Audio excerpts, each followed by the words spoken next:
সপ্তাহের শুরুর দিনই কলকাতা হাইকোর্টে অস্বস্তির মুখে পড়ল রাজ্য। গ্রুপ সি এবং গ্রুপ ডি মামলায় একাধিক প্রশ্নের মুখে আজ রাজ্যকে পড়তে হয়েছে। এমনকি এই ভাতা সিদ্ধান্ত রাজ্যের দুর্নীতি ঢাকার কৌশল কিনা আজ সেই সওয়ালও হলো আদালতে।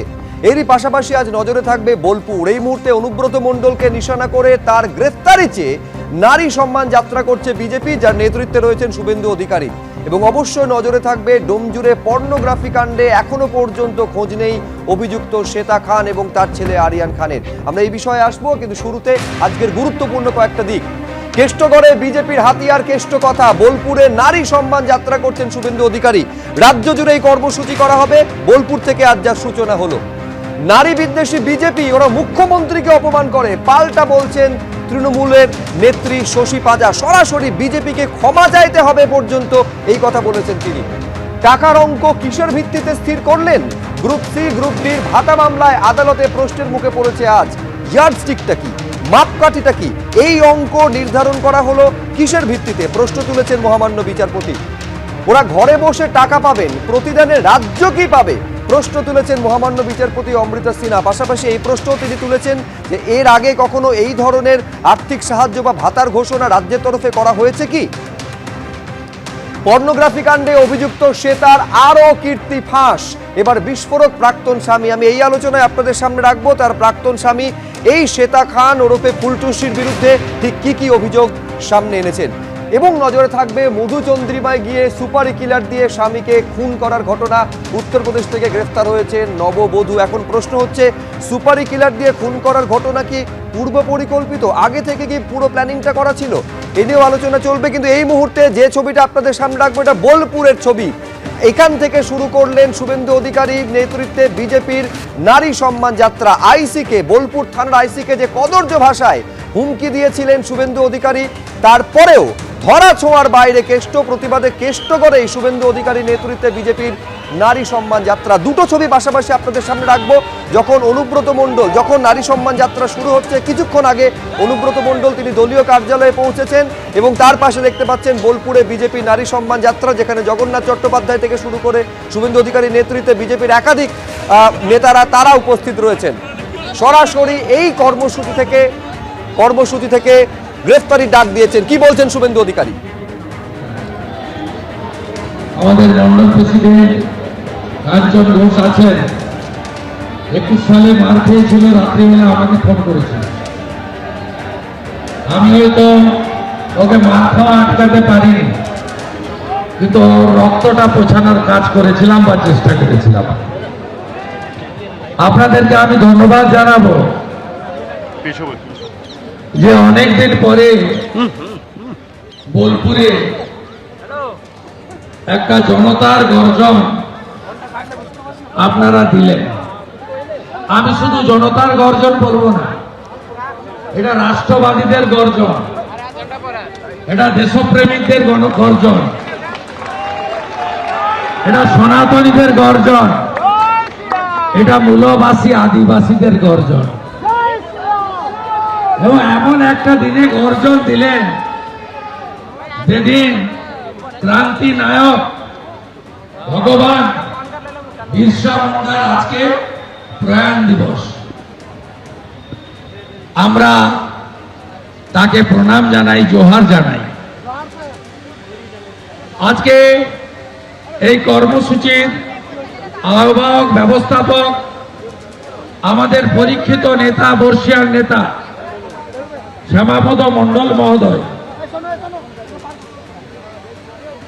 উপবিষ্ট আছেন রাজ্যের সাধারণ সম্পাদক, তরুণ নেতা ভাতৃপ্রতিম জগন্নাথ চট্টোপাধ্যায় মহোদয়,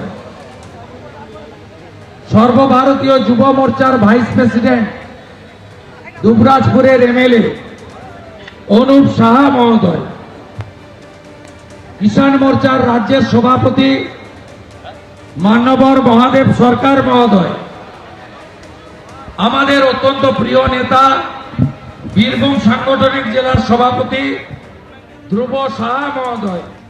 একেবারে সরাসরি শুভেন্দু অধিকারী যখন এই কর্মসূচি শুরু করছেন, এই নারী সম্মান যাত্রা বিজেপির তরফে নিশানা শুধু অনুব্রত মণ্ডলকে করা হচ্ছে না, তৃণমূল কংগ্রেস নারীদের কতটা সম্মান করে তার একটা প্রতীক হচ্ছে অনুব্রত মণ্ডলের এই কুকথা সেইটা যেমন বলা হচ্ছে, গ্রেফতারির দাবি তোলা হচ্ছে।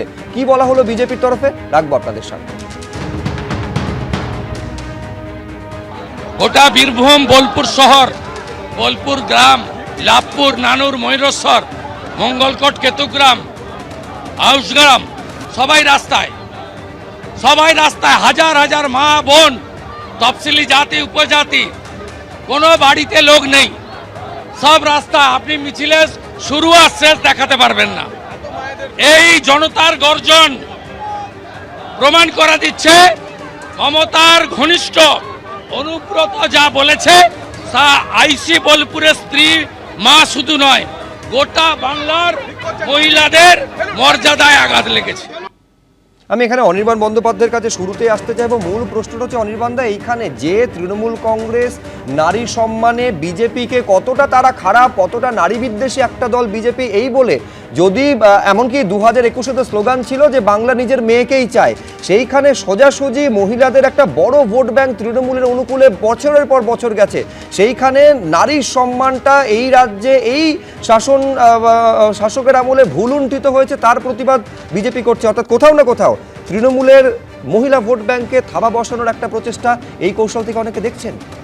বিজেপি এবং নারীর প্রতি সম্মান ইংরেজিতে যাকে বলে অক্সিমোরন, এই দুটো শব্দ কখনোই পাশাপাশি যায় না। আমরা দেখেছি দেশ জুড়ে শুধুমাত্র কিছু খুচরো নেতা কোথায় কি করলেন তাই নয়, দুটি সরকার, গুজরাটের বিজেপি সরকার এবং দিল্লিতে বসা বিজেপির ইউনিয়ন সরকার, দুটো সরকার হাত মিলিয়ে প্রমাণিত গণধর্ষক এবং গণহত্যাকারীদের তারা মুক্তি দিচ্ছে এবং তারপর সুপ্রিম কোর্ট তাদের থাপ্পড় মারা ইত্যাদি, সেগুলো আমরা দেখেছি। শুধুমাত্র মুক্তি দিচ্ছে তাই নয়, তাদেরকে মালা পরিয়ে, মিষ্টি খাইয়ে, ঢাক ঢোল বাজিয়ে মঞ্চের ওপর তুলে সম্বর্ধনা দিচ্ছে, যেন কি বীরের কাজ করেছে তারা। এই যে প্রমাণিত গণধর্ষকদের রাজনৈতিক কারণে এই বীরের মর্যাদা দেওয়া, হিরোর আসনে বসানো, এইটা বিজেপির অফিসিয়াল লাইন। অনুব্রত মণ্ডল যা করেছেন অত্যন্ত কদর্য, দলের তরফে কোথায়, এটাই তো প্রশ্ন। দেখুন, একদিকে বিক্রমজিৎ সাউকে সাসপেন্ড করছেন, অন্যদিকে কোনো কড়া পদক্ষেপ দলের তরফে অনুব্রত মণ্ডলের বিরুদ্ধে নেওয়া হচ্ছে না, নাকি প্রশাসনিক স্তরে দলের তরফ থেকে তাকে শোকজ করা, তাকে ক্ষমা চাওয়ানো ইত্যাদি হয়েছে, প্রশাসনের তরফ থেকে এফআইআর করা হয়েছে। তার সঙ্গে যদি বিজেপিকে আপনি মিলিয়ে ফেলেন তাহলে প্রথমেই প্রশ্ন উঠবে সোফিয়া কুরেশিকে জঙ্গিদের বোন বলা, এই মন্ত্রীর বিরুদ্ধে কি ব্যবস্থা নেওয়া হয়েছে? পর্যন্ত বহাল তবিয়তে রয়েছেন। আমি দ্রুত উত্তর নেব সজলদার কাছে। না, আপনি প্রশ্ন করলেন নারীর সম্মানের কথা, তারা কোথায় কি, গুজরাট কোথায়, মহারাষ্ট্র কি বললেন আমি বলতে পারবো না, কোথায় ঘটনা ঘটেছে আমার জানা নেই। আমি আপনাকে যেটা বলতে চাই যে নারীর সম্মানের কথা বলছেন মুখ্যমন্ত্রী নারী, তিনি নারীর সম্মানের কথা বলছেন বা তার দল নারীর সম্মানের কথা বলছেন। পার্ক স্ট্রিটের যখন ধর্ষণ হয়েছিল তখন বলেছিলেন সাজানো ঘটনা, কাকুলি ঘোষ দস্তিদার তখনও ওনার সাংসদ ছিলেন, তিনি বলেছিলেন দেহ ব্যবসায়ী এবং খদ্দেরের ঝগড়া। আচ্ছা, হাঁসখালির 14 বছরের মেয়েটা মারা গেছিল এবং ধর্ষিতা হয়ে খুন করা হয়েছিল, তখন এই মুখ্যমন্ত্রী বলেছিলেন যে এই ঘটনা হচ্ছে, এই মেয়েটা প্রেগনেন্ট থাকতে পারে, প্রেগনেন্ট বলেননি অবশ্য, প্রেগনেন্ট বলেছেন। আমি বলি শুনুন, যে নারীকে সম্মান দিলে নিশ্চয়ই আপনি সম্মান পাবেন। প্রশ্ন হচ্ছে মুখ্যমন্ত্রী নিজে নারী হয়, তিনি কখনো নারীদের সম্মান দেন না, তিনি অলওয়েজ ধর্ষিতাদের চরিত্র নিয়ে প্রশ্ন করেছেন। বারে বারে আমরা পশ্চিমবঙ্গে দেখেছি এই রাজ্যে নারীর সম্মান কি, মুখ্যমন্ত্রীকে দুটো কথা বললে তখন ওনার গায়ে লাগে। আর যদি মুখ্যমন্ত্রী পুলিশ মন্ত্রী, সেই পুলিশ মন্ত্রীর পুলিশের ওনার দলের যারা কেষ্টবিষ্টুরা, এক লাইন শেষ করে নি, তারা যখন মা বোন তুলে মাকে এবং স্ত্রীকে একসাথে দাবি করে ধর্ষণ করার জন্য, তখন সেটা হয় বীরের। অনির্বাণ বন্দ্যোপাধ্যায়, ওনার নিজের দলের সরকার কোথায় কি করেছে সেটা নিয়ে উনি কিচ্ছুটি জানেন না, কিন্তু তৃণমূল কংগ্রেসে কবে কে কোথায় কি বলেছে তিনি তৃণমূল কংগ্রেসে সেই সময় থাকা সত্ত্বেও সবটা জেনে বসে আছেন। খুব ভালো কথা, তিনি জানতেই পারেন। এখানে দ্বিতীয় কথা হলো, বিজেপির রাজনৈতিক ডিএনএতে রয়েছে ধর্ষকদের পাশে দাঁড়ানো।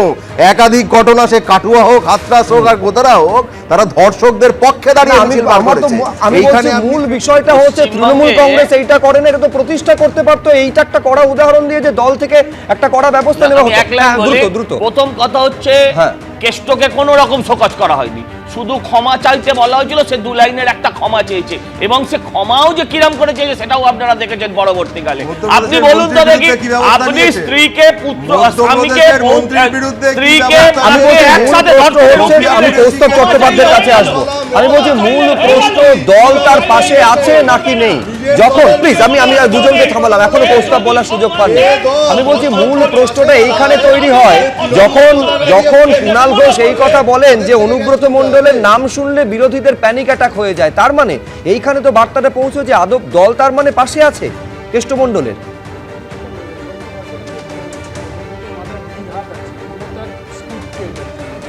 সাথে অনুব্রতর একটু গোলমাল আছে, কাজলকে ভাইপো ধরেছে আর অনুব্রত মমতার লোক, সেই কারণে এটা বাইরে এলো, নাহলে এটা বাইরে আসতো না। এরকম কেষ্ট এরকম বহু লোককে, মানে ইউনিভার্সিটির ভিসি তো বলেছে, তাকেও এরকম কুকথা বলতো, গালাগাল দিত। আমি তো সবসময় বলছি অনেকটা কুশিক্ষা, অনেকটা অশিক্ষা বলছি না কথাটা, অনেক ছেলেমেয়েরা শিক্ষার আলোয় আসতে পারেন, অনেকটা কুশিক্ষা আর অনেকটা পাওয়ার একসাথে হলে এরকম মিছিল হবে। রাজ্যের মুখ্যমন্ত্রী নীরব কেন, পুলিশ মন্ত্রী নীরব কেন? পুলিশ মন্ত্রী, রাজ্যের মুখ্যমন্ত্রী সব কটা ডিপার্টমেন্ট ফেল করছে, সব কটা ডিপার্টমেন্ট ফেল করছে। আজকে টালা থানায় দেখো, এতদিন হয়ে গেল, 10 মাস হয়ে গেল, অভয় এখনো পর্যন্ত। আচ্ছা, তুমি প্রসঙ্গ যেহেতু তুললে, আমি একবার দেখাই, যেহেতু প্রসঙ্গ উত্থাপন করলো কৌস্তব, ঠিকই 10 মাস হয়ে গেছে আরজি করের ঘটনার পর, এখনো পর্যন্ত পুলিশ কোনো সদর্থক ভূমিকা গ্রহণ করতে পারেনি। এইটা টালা থানার সামনে ছবি দেখছেন, পুলিশের ভূমিকা নিয়ে প্রশ্ন তুলে, এখনো পর্যন্ত প্রশাসনের ভূমিকা নিয়ে প্রশ্ন তুলে অভয় মঞ্চের সদস্যরা তারা প্রতিবাদ দেখাচ্ছেন টালা থানার সামনে।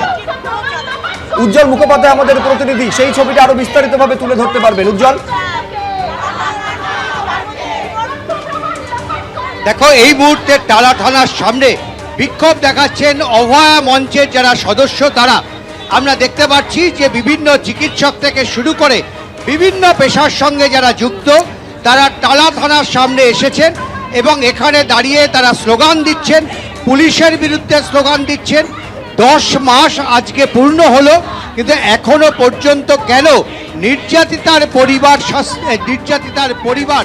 যে দাবি করছেন যে তার মেয়েকে কারা হত্যা করলো তা তারা জানতে পারেননি, কেন এখনো পর্যন্ত সমস্ত তথ্য প্রমাণ লোপাটের চেষ্টা করছে, সিবিআই কার্যত নিষ্ক্রিয় কেন, এই প্রশ্নগুলোকে সামনে এনে তারা কিন্তু আজকে টালা থানার সামনে বিক্ষোভ দেখাচ্ছেন। একেবারে রাজ্যের পুলিশের ভূমিকা নিয়ে যেমন প্রশ্ন, সিবিআই এর ভূমিকা নিয়ে প্রশ্ন, 10 মাস পরেও বিচার কেন এখনো অধরা, এই প্রশ্ন এবং সেই প্রশ্নকে সামনে রেখে টালা থানার সামনে অভয় মঞ্চের তরফে বিক্ষোভ এবং প্রতিবাদ দেখানো হচ্ছে। দেখুন, প্রশ্ন হচ্ছে রাজ্যে মহিলাদের নিরাপত্তা কতটা সুনিশ্চিত করা গিয়েছে। একদিকে যখন সেই প্রশ্নটা বোলপুরের মাটি থেকে বিরোধীরা তুলছেন, একই রকম ভাবে কিছুক্ষণ আগে দেখাচ্ছিলাম যে টালা থানার সামনে অভয় মঞ্চের তরফে একই প্রশ্ন তোলা হচ্ছে। অনির্বাণদা, প্রশ্নটা এইটা যে আজকে 10 মাস হলো, 2 মাস পর বছর পূর্তি হয়ে যাবে আরজি কর কাণ্ডের, কিন্তু এখনো পর্যন্ত না কলকাতা পুলিশ না সিবিআই এই অভয়ের পরিবারকে বিচারটা সুনিশ্চিত কেউ করতে পারেনি। তিলোত্তমার মূল ঘটনার তদন্তভার কলকাতা পুলিশের হাতে বিগত 9 মাসের মধ্যে ঠিক কদিন ছিল? গুনে গুনে 4 দিন। তারপর থেকে 5ম দিন অনওয়ার্ডস পুরোটা সিবিআই এর হাতে, এন্টায়ার থিং পুরোটা সিবিআই কন্ট্রোল করছে। এই 4-5 দিনে কিভাবে প্রমাণ লোপাটটা হয়েছে সেটাও বলুন। বেশ, এই কিভাবে প্রমাণ লোপাট হয়েছে সেটা নিয়ে শিয়ালদা আদালত রায় দিয়ে দিয়েছে। 1, 2, যা তথ্য প্রমাণ লোপাট হয়েছে বলে অভিযোগ রয়েছে তার তদন্ত তো সিবিআই করছে। কোথায় চার্জশিট? কোথায় তথ্য প্রমাণ লোপাট নিয়ে চার্জশিট? কোথায় সিবিআই কোথায় বলেছে যে তথ্য প্রমাণ লোপাটের কারণে আমরা কিছু করতে পারছি না? কোথাও বলেনি। আমার প্রশ্ন হচ্ছে যে বিচারটাকে অধরা থেকে আজকের যে জমায়েতটা করছেন ওটা তো বিজেপির হয়ে কাজটা করে দিচ্ছেন। এই জমায়েত সিজিও কমপ্লেক্সের সামনে করার কথা, টালা থানার এখানে। আমি যদি তর্কের খাতিরে ধরেও নি কোনো রাজনৈতিক দল তারা যদি সুবিচার চায় তার মধ্যে অন্যায়টা কি আছে সেটা তোরা বলুন, বলে দিন তারা। আমি বলছি একই রকম দাবি তো তৃণমূল কংগ্রেসও করতে পারে যে সুবিচার চায়। আজকে 9 মাস ধরে সিবিআই ওনারা টালা থানা আমার খারাপ লাগছে। অনির্বাণের ছোট্ট একটা মেয়ে আছে, অনির্বাণকে সেই কনটেক্সটে দেখার জন্য আমি অনুরোধ করছি। সরি, কি আছে অভয়ার মা বাবার সামনে গিয়ে দাঁড়াতে পারবে না? একদম পারবো। তৃণমূল কংগ্রেসের পরিকল্পনায় বহু কিছু দেওয়া যায়। আমি আপনার পরিবার টেনে কোনো কথা বলছি না, রাজনৈতিক আলোচনায় পরিবার টানবেন না। আমি বলেছি না রাজনৈতিক আলোচনায় পরিবার টানবেন না। যদি টানতে চান তাহলে অনেক কিছু টানা যাবে, তাহলে অনেক কিছু টানা যাবে। মনীষা মুখার্জি কোথায় গেল? বংশগোপাল কাকে মেসেজ করতো? বংশগোপাল কি মেসেজ করছিল? আপনিও করেন ওরকম? আরে আমার প্রশ্ন হচ্ছে এই ব্যক্তিগতভাবে একে অপরকে আক্রমণের মধ্যে দিয়ে কোথাও যেন মূল উদ্দেশ্যটা লঘু না হয়ে যায়, সেটাতে সুবিচার পাওয়ার উপায় কি রয়েছে? হ্যাঁ, মুশকিল হচ্ছে একই রকম ভাবে কাট করে সিবিআই। মুশকিল হচ্ছে আমাদের কারোর ব্যক্তিগত পরিবারের কথা যদি ওঠে তাহলেই আমরা রেড়ে করে জ্বলে উঠছি। তাহলে একবার অনুভব করার চেষ্টা করা উচিত ওই অভয়ার বাবা মায়ের আজকে তার পরিবারের কি অবস্থা। একবারও আমরা এটা ভাবছিলাম, শুধু নিজের পরিবার হলে একটা শব্দ উচ্চারণ করলে আমরা ব্লাস্ট হয়ে যাচ্ছি।